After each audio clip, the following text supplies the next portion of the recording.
We're living in the midst of global change on a scale and scope of the Industrial Revolution in its impact.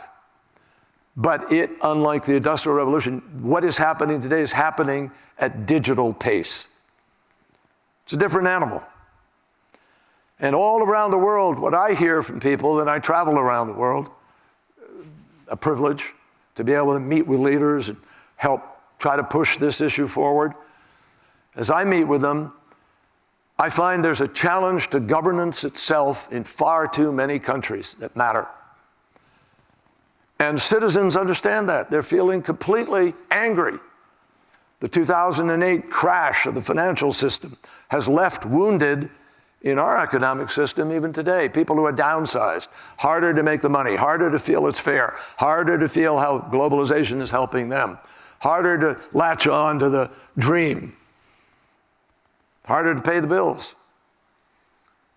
And that's measured against a reality that in the United States of America, 51% of all the income of our country is now going to 1% of our citizens. That's not a sustainable equation. Talk about sustainable politics. But that's repeated in many other parts of the world where people don't feel they're getting their part of this rising tide.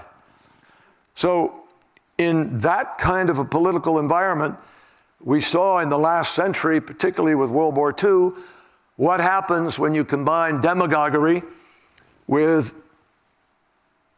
tougher economic times and extremism. And it's not a good picture, not a good history. That's why the EU came together. That's why we created the UN. That's why we created NATO. That's why we had a vision of a set of values around which we're going to organize our lives. No greater value than organizing your life than to make sure you don't kill the planet and everybody with it.